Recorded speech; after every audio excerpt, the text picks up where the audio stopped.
Subsequent voyages to the region were made by English, French, Spanish, and Portuguese explorers during the early 16th century. Despite these powers laying competing claims to the territory in one form or another, none of these claims were backed by permanent settlements or colonies. It was only in 1534 that the French explorer Jacques Cartier made a foray into the Gulf of St. Lawrence and claimed the territory on behalf of France, naming it after the local Native American word for settlement, Canada. Welcome back to another reaction video. Ladies and gentlemen, if you're clicking for the first time, my name is Onel. The white t-shirt is Tekla and the check shirt is Telma. And if you have noticed the past few days, it's either there is Telsi or there is Telma. So as if they're doing some exchange program, y'all. But I was need to figure out, okay, Telsi is not feeling quite okay today, so she's not around.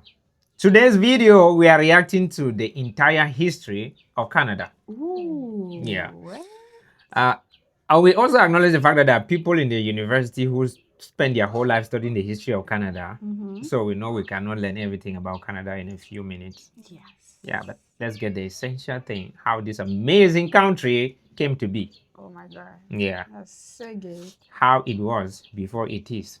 And so, ladies and gentlemen, please, we are getting the GoFundMe together, and the person setting it up is a Canadian.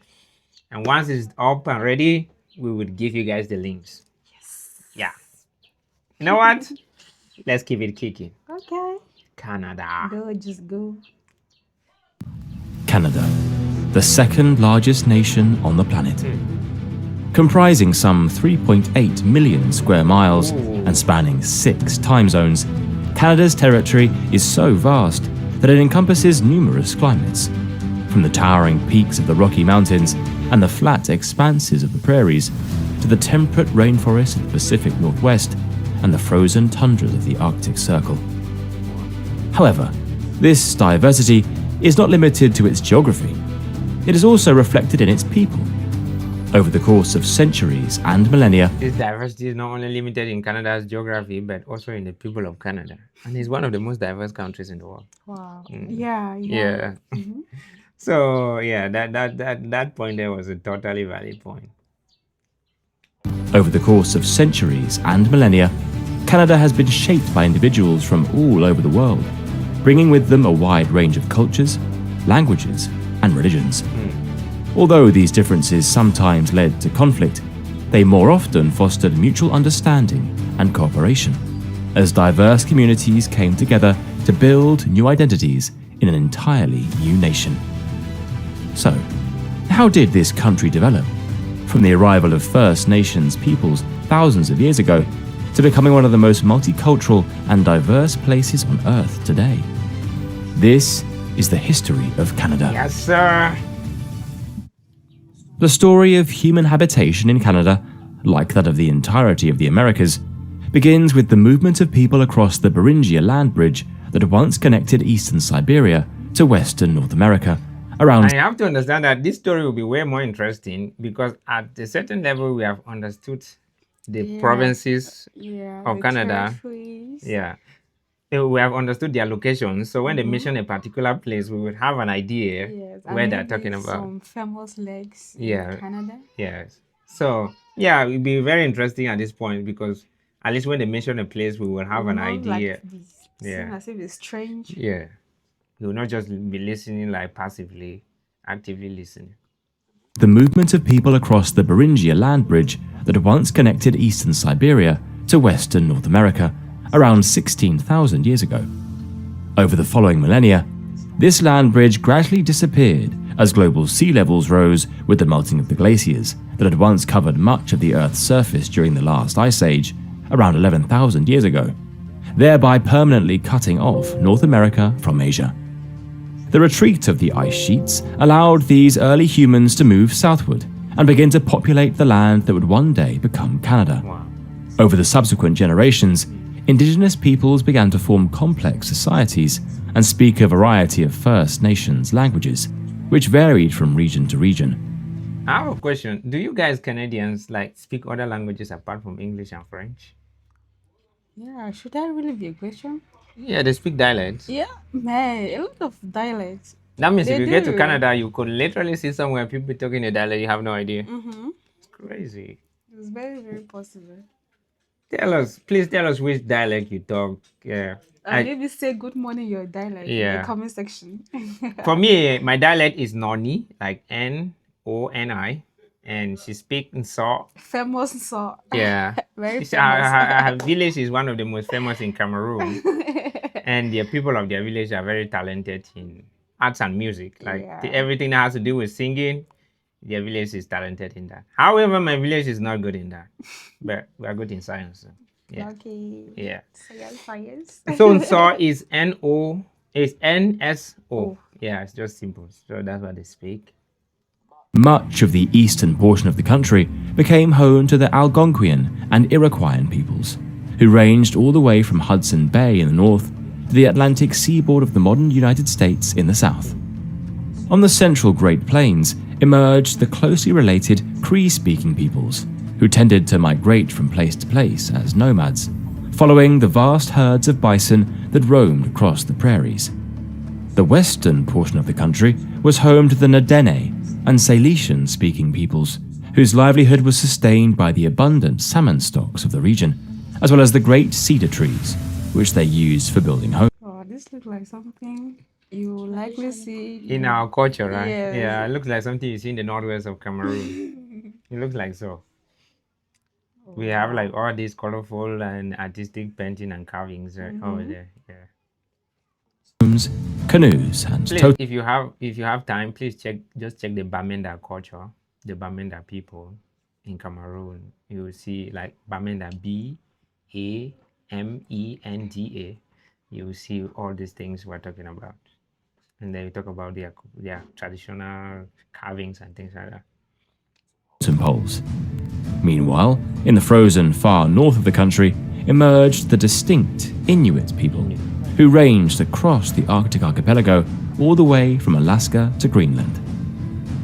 Unlike the rest of the Americas, however, which dates the discovery of the continent by Europeans to the arrival of Christopher Columbus in 1492, Canada is unique in that it predates this event by almost 500 years. What?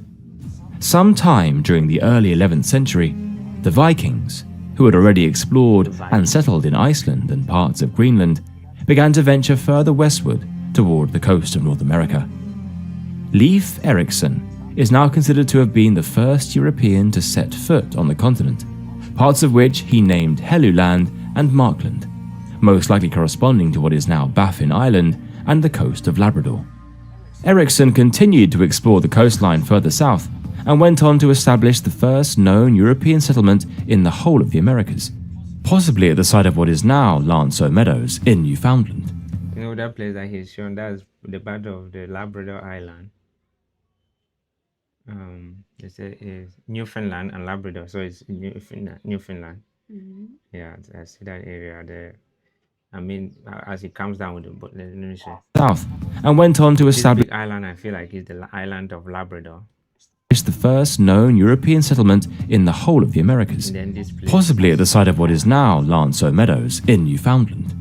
The Vikings named this area Vinland, and the settlement itself served as a base of operations for further exploratory voyages up and down the coast, where at some point the first contact between Europeans and Native Americans, whom the Vikings called Skraelings, was made. The immense distance between the Norse colonies in North America and their Scandinavian homelands meant that communication was often a long, slow, drawn-out process. However, if you've ever found yourself abroad and in need of staying connected, only to be limited by your mobile network's roaming plan, then you should consider purchasing an eSIM from Saley, the sponsor of this video.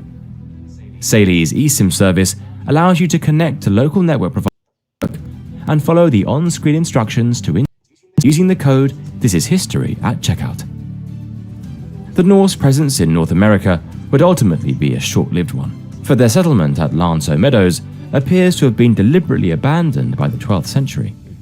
This was followed by the gradual withdrawal from their other settlements in Greenland over the succeeding generations. Awareness of the North American continent's existence subsequently faded from European knowledge with the departure of the Vikings, and it would only become known again some 500 years later. In 1497, just 5 years after the Italian explorer Christopher Columbus's discovery of the Caribbean and Central America, another Italian explorer named Giovanni Caboto, better known as John Cabot, who was in the employ of the English crown, using the code "This is history" at checkout, Hold on, sorry. subsequently faded from European knowledge, coast of North America. This Cabot, there's a Cabot Trail in Nova Scotia. I think we did a video on the Cabot Trail. Yeah. Yeah. So could it likely be that he's from Nova Scotia? The trail must have been named after him. Makes sense. Yeah. Who was in the employ of the English crown, became the first European since the Norse to once again lay eyes on the coast of North America. Subsequent voyages to the region were made by English, French, Spanish, and Portuguese explorers during the early 16th century. Despite these powers laying competing claims to the territory in one form or another, none of these claims were backed by permanent settlements or colonies. It was only in 1534 that the French explorer Jacques Cartier made a foray into the Gulf of St. Lawrence and claimed the territory on behalf of France, naming it after the local Native American word for settlement, Canada. His 2 subsequent voyages to the region saw him venture further down the St. Lawrence River. Canada. Just like the first name of Cameroon, they named it Cameroon starting with K. Okay. Yeah. So, see? Then with R, Yeah. R, you know, Yes. instead of K-R-U-N. And then with R-U-N instead of R-O-O-N.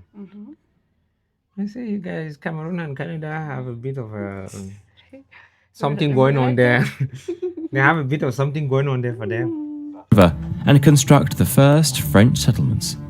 Although all of these ended in failure, his efforts nevertheless put Canada on the map as a prospective and potentially lucrative colony. By the turn of the 17th century, only a handful of determined European fishermen and fur traders continued to frequent Canada's shores. However, in 1603, the Frenchman Samuel de Champlain began undertaking a series of expeditions to explore and map the territory in greater detail. He identified sites for permanent French settlements, establishing Port Royal in Nova Scotia in 1605, as well as founding the city of Quebec in 1608, which would later become the capital of the entire territory of New France. Champlain also explored deep into the interior of Canada, becoming the first known European to lay eyes on the Great Lakes and to establish relations with the First Nations peoples of the region. As a result of his efforts, a slow but steady trickle of immigrants began to arrive in New France's colonial settlements, which by the mid-17th century amounted to a population of little over 3,000 people. However, the French were not the only Europeans to have established settlements by this time. The English, led by Humphrey Gilbert, had claimed sovereignty over St. John's in Newfoundland back in 1583. This was followed almost a century later, in 1670, by the establishment of the Hudson's Bay Company, which operated a series of fur trading posts and forts across an immense swathe of northern Canada, known as Rupert's Land. This was designed to compete with the French fur traders further to the south. So much so that by the beginning of the 18th century, what is now Canada and the United States had effectively been divided into 2 European spheres of influence, one French, encompassing the St. Lawrence River, the Great Lakes, and extending down the Mississippi River to the Gulf of Mexico, and the other British, which controlled the area around Hudson Bay, as well as practically the entire eastern seaboard of the North American continent, stretching all the way from Georgia to Newfoundland. As a result of the competing colonial interests between the 2 powers, conflict over territory and resources was almost inevitable. From the late 17th to the mid-18th century, several wars between the French and British broke out, which saw the boundaries and possessions of their respective North American empires shift back and forth. It was only with the outbreak of the French and Indian War in 1754 that the most significant and The French one, the Indian War. How was the French and Indian War? How were they communicating over long distances? That is a good question. Maybe they were sending letters. because over here, our parents told us that they used to send letters. Yeah. So maybe it could be the same. It's not like your parents told you. We send letters. You You didn't. sent letters. I did. No, you sent letters. You did. To who? You did that. You, s- you sent letters to who? To my friends.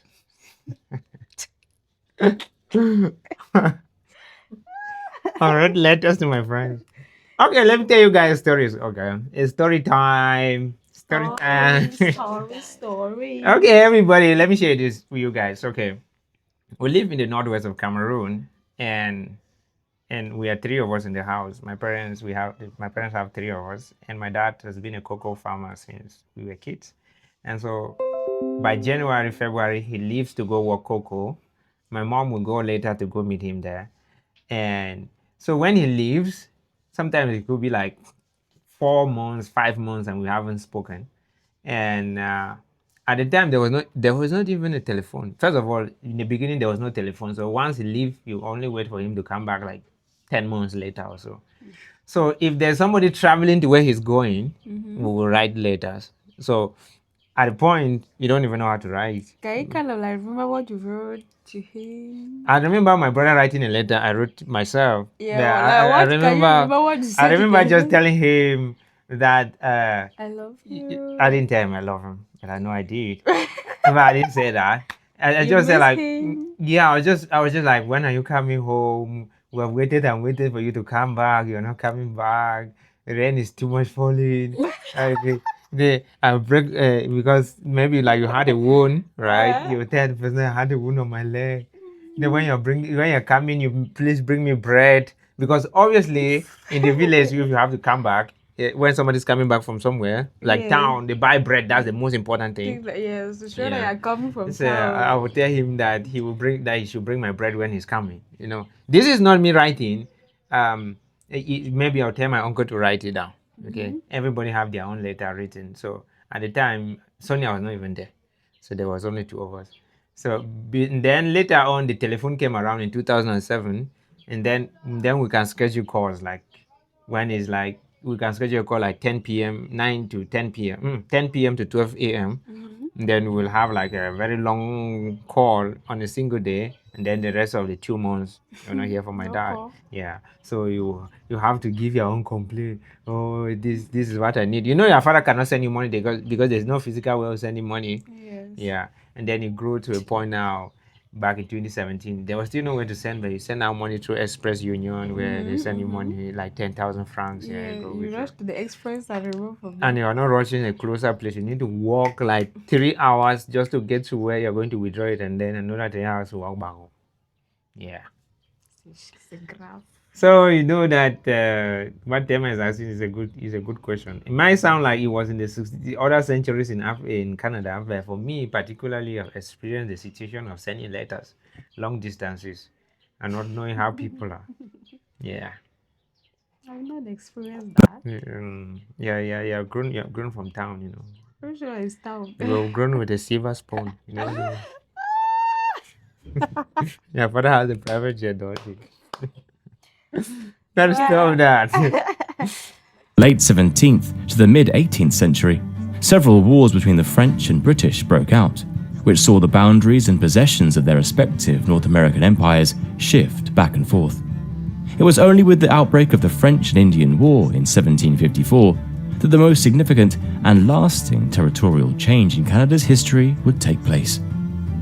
This regional conflict was part of the wider 7 Years' War, which was fought around the world and pitted a host of European powers, including France and Britain, along with their overseas colonies, against one another. In North America, this played out as a struggle between the colony of New France and the British 13 colonies, along with their Canadian provinces. Despite gaining the upper hand early in the war, the French gradually began to lose ground. First in Nova Scotia, where the French-speaking population, known as Acadians, was expelled by the British, and then in 1759 came the decisive blow when the heart of New France itself, Quebec, fell to British forces following the Battle of the Plains of Abraham. Other French towns and cities in Canada fell to the British the following year, and by the war's end in 1763, France, having been roundly defeated, formally renounced all claims to territory in mainland North America. Canada then passed into British rule, which began with attempts to repair relations with the various Native American peoples of the region, many of whom had been forced to take sides in the previous conflict. The British also reinstated most of the property, religious, political, and social customs of the French-speaking population in the Quebec region, allowing them to retain their language and legal traditions, many of which remain in place to this day. However, despite the That's why Quebec speaks a lot of English. Si vous Quebec, a lot of English, a lot of French, yeah. Si vous êtes au Québec, on vous dit Hello. Allez. Nous sommes ici au Cameroun et on vous aime au Québec Et on parle aussi Oh. anglais et français ici, oui. Donc, merci d'être ici avec nous, pour nous supporter, commenter, partager et vous abonner. Bon, l'histoire de votre pays après cette vidéo, on va faire l'histoire de Québec aussi. Et on va voir comment ça a été au Québec avant aujourd'hui. Merci. On avance. British government's best efforts to consolidate their territorial gains across North America, trouble was already brewing. Not in their Canadian colonies, but in the American ones. Grievances over taxation and political representation eventually escalated to the point where the American 13 colonies rebelled and began a revolutionary war to rid themselves of British rule. Although some in Canada sympathized with the American revolutionaries, most remained loyal to Britain and supported the war effort. This attracted. Why were people supporting the colonialists instead of the independent? People were pushing for independence in the United States. Was there a particular reason why they loved the Britain role better than being independent? That's a good question. Yeah. An invasion, albeit an unsuccessful one, of Quebec by the American Continental. Although some in Canada sympathized with the American revolutionaries, most remained loyal to Britain and supported the war effort.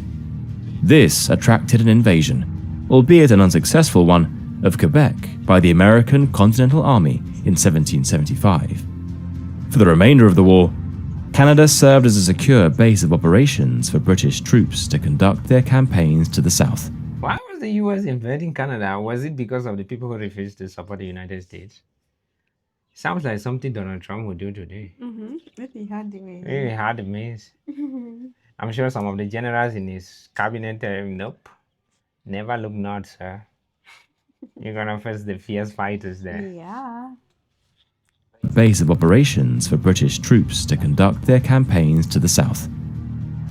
The war was finally brought to an end in 1783, with the newly independent United States of America emerging victorious and establishing its borders with what then became the remainder of British North America. These borders were largely built upon the pre-existing outline of the former 13 colonies and were bounded by the St. Lawrence River, the Great Lakes, the Mississippi River, and the 45th and 49th parallels. In that same year, the British also began evacuating their troops from New York City, along with many American loyalists who did not wish to remain in the United States. Many were transported to Canada, where they formed new communities in Nova Scotia, and helped to establish the entirely new colony of New Brunswick.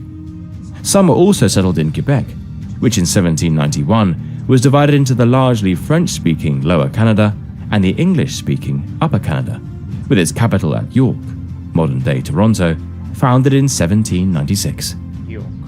Meanwhile, far to the west on the Pacific coast, efforts were underway to bring this region, what would later become part of Canada, under British rule.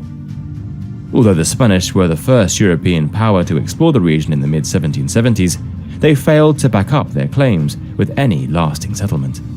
It ultimately fell to the British to assert a lasting influence in the Pacific Northwest, beginning with Captain James Cook, who visited Vancouver Island in 1778 as part of his voyage across the Pacific. He established relations with the First Nations tribes of the region and purchased several sea otter pelts from them, which he later sold in China for immense profit, thus initiating what became known as the China trade across the Pacific Ocean. Although there was a brief moment of crisis in 1789 between Britain and Spain over their competing claims in the region, the British ultimately secured a favourable and peaceful resolution. As a result, during the 1790s, further efforts were made to open up the Pacific Northwest to British fur traders. Not only were more maritime expeditions sent to explore the region, such as that of George Vancouver, who arrived in 1792, George but Vancouver. I think we've done a video that he's inside, right? Yes, but Or, kind of place my name. makes sense. Why there's a town they call Vancouver, and then you also have Vancouver Island. Yeah, he showed that he discovered something. Vancouver Yes. Island, something like that. Yes. Hmm. I'm trying to find myself somewhere in my brain to actually Says George Vancouver. very fancy. I used to 19 or 20. overland missions were also undertaken. Figures such as Sir Alexander Mackenzie pioneered previously uncharted routes through the Rocky Mountains to reach the Pacific Ocean, which then allowed for the establishment of the first settlements in what would become the territories of Vancouver Island and British Columbia. However, the competing commercial interests of British and American fur traders would lead to the region becoming heavily disputed between the two powers for the decades that followed. With the turn of the 19th century, however, peace between Britain and the United States had begun to show signs of strain.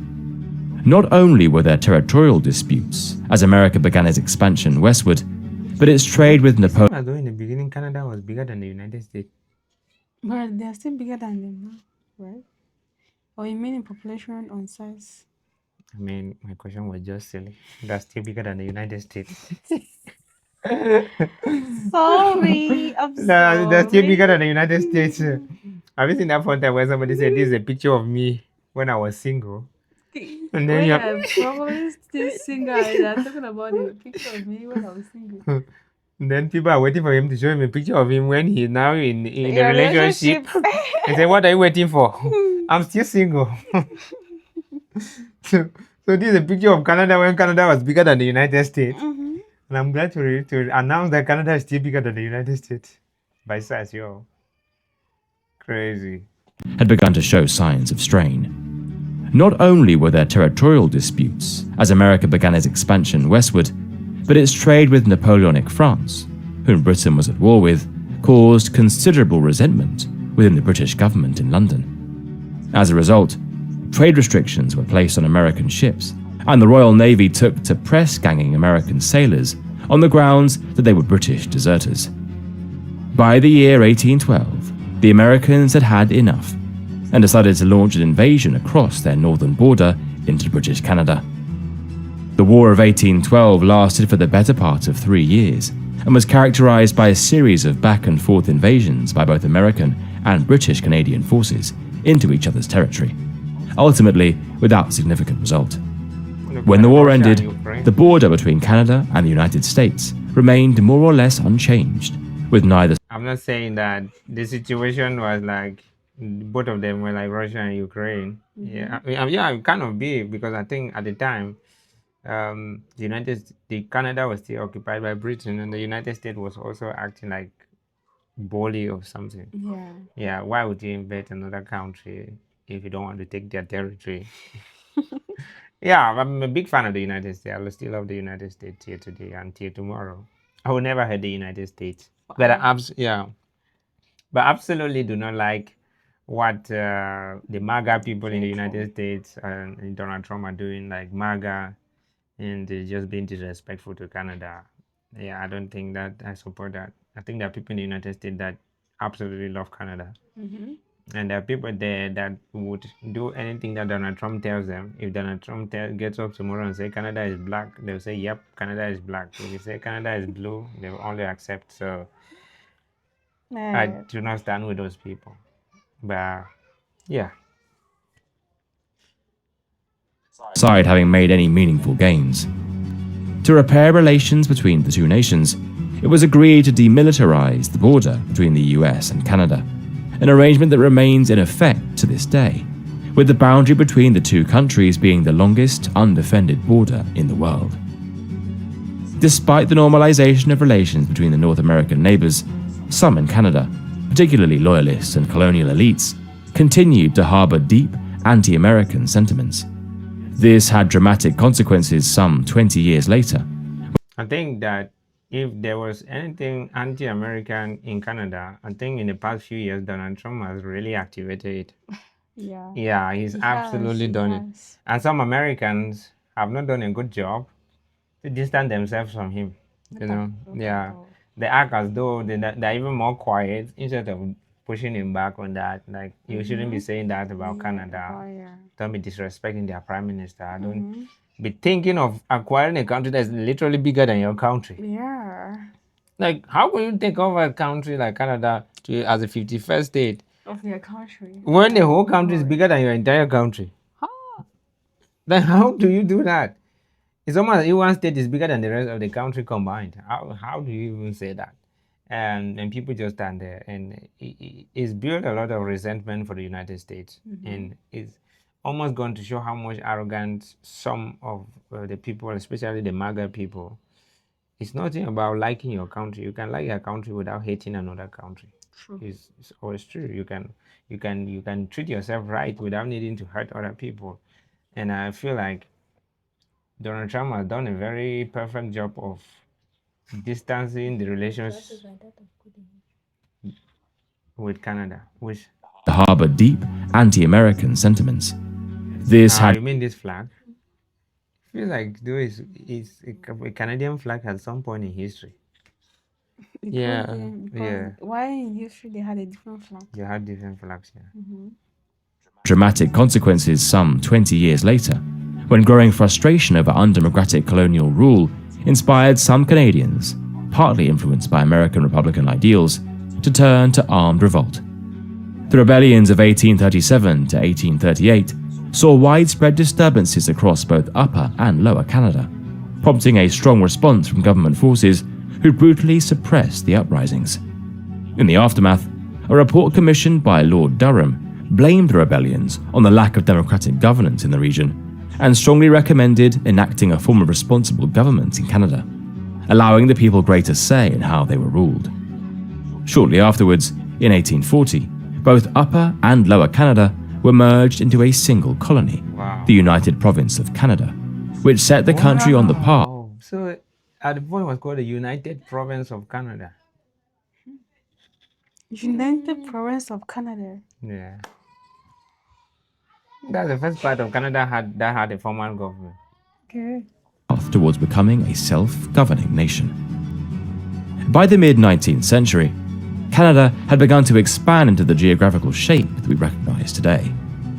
The disputed territory between Britain and the United States in the Pacific Northwest had been resolved with the Oregon Treaty in 1846. However, Canada as a whole was not yet a unified political entity, remaining instead a patchwork of separate colonies. During the 1860s, discussions began about uniting these colonies into a single confederation. And on the 1st of July 1867, the Dominion of Canada was formed as a fully self-governing polity within the British Empire. With This year it was on a Wednesday, right? Yeah, 1st of July. Mm-hmm. By the Queen. I remember so well. What do you mean by that? What does it mean by Canada Day? Yeah. The day they Got came. their independence. It's the day that they came in to form a single country, a unified country. It's like the unification day in Cameroon in 1972, right? Yes. Yeah. 20 May 1972, that's when we united to form the United Republic of Cameroon. Oh. Yeah. We are existing as two Cameroons. Yeah. A proclamation by the Queen Ottawa as its capital. in the name of the Over the course of the 1870s, the remaining colonies and territories of British North America joined the Dominion. Yet, although the country was now politically united, some within its borders did not wish to be part of the newly formed nation. Amongst the flat expanse of the Canadian prairies lived the Métis, a mixed-race people of joint First Nations and European descent, who fiercely opposed any incursion by Canadian settlers from the east onto the land they had occupied for generations. As a result, a series of violent confrontations occurred between them and government forces, first in the Red River Rebellion of 1869 and later in the Northwest Rebellion of 1885, led by Louis Riel. The Canadian government eventually prevailed and used its victory as impetus to complete the Canadian Pacific Railway, the construction of which had begun in the mid-1870s. This allowed the government to consolidate control over the vast territory it was now responsible for governing. The last spike was driven in on the 7th of November 1885, and the first transcontinental railway journey across the country was completed in the summer of the following year. The remaining decades of the 19th century saw further Canadian expansion, as the government negotiated treaties with the resident First Nations peoples in a bid to open up more territory for settlement. Many reserves were created for the exclusive use of Indigenous peoples, although some were forcibly removed from their land.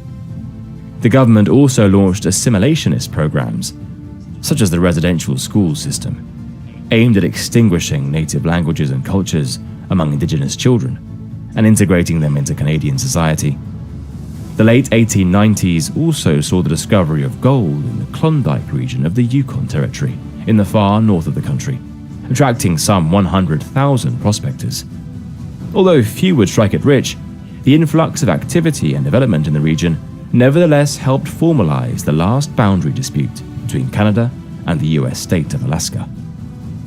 With the dawn of the 20th century, Canada had become a well-developed and prosperous nation, attracting a growing number of migrants in search of a better life. Although it had established self-governance over domestic affairs, it remained a part of the British Empire and was consequently drawn into the First World War, which broke out in 1914. Canada contributed immensely to the war effort, not only by providing a lifeline of continuous supplies to Britain across the Atlantic, but also by mobilizing hundreds of thousands of troops who served predominantly on the Western Front, fighting in major engagements such as the Somme, Vimy Ridge, and Passchendaele.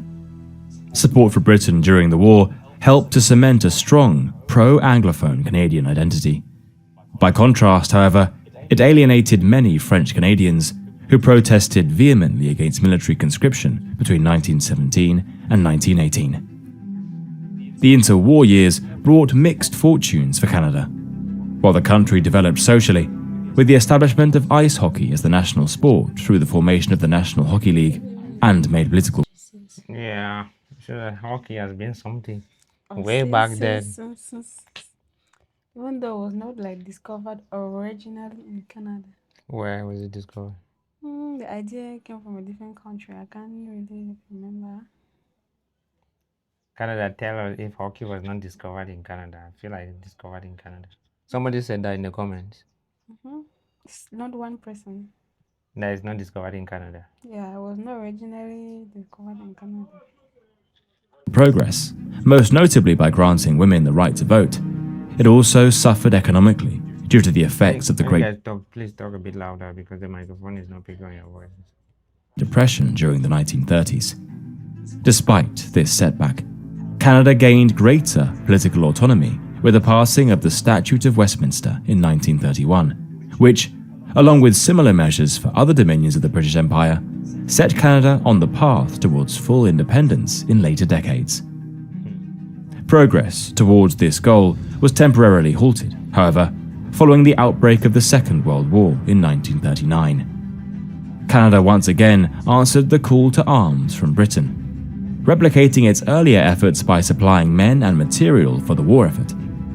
This time, however, Canada also faced direct attacks in its territorial waters, where German U-boats sank a considerable number of Canadian and Allied ships. Despite the heightened threat, Canada was designated as a potential bastion for the British government and the wider empire in the event that Britain itself was overrun by a full-scale German invasion.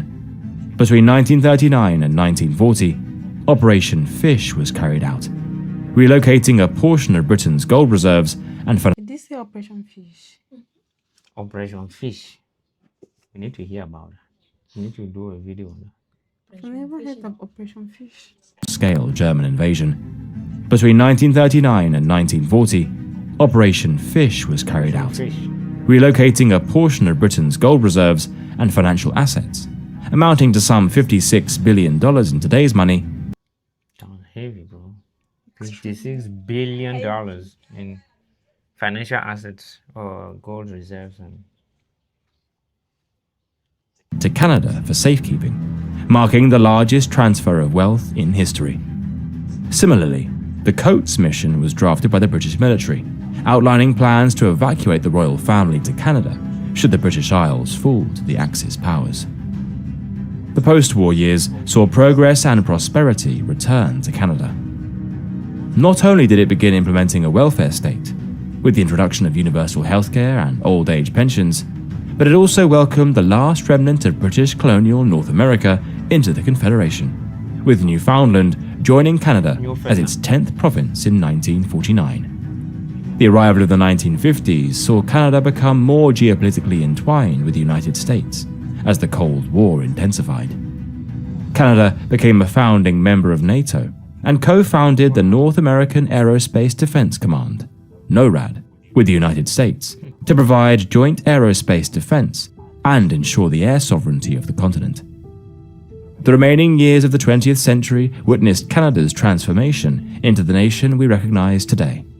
Although there were periods of political disruption, particularly with the rise of the Quebec independence movement during the 1960s and the referenda held on the issue, the country ultimately remained united. As a symbol of this unity, the maple leaf flag was adopted as the national emblem in 1965. More significantly, the Constitution Act of 1982 was enacted, formally severing the final legal ties to Britain and granting Canada full legislative independence. However, the country retained its connection to the British monarchy, with the reigning monarch remaining as Canada's ceremonial head of state. Today, Canada stands as a diverse and democratic nation that has been shaped by centuries of conflict, compromise, and gradual self-determination. Since the days of the arrival of the First Nations peoples, Canada has been forged by waves of migration from people all over the world, coming together to create a strong national identity that is rooted in resilience, respect, and common understanding of people's differences.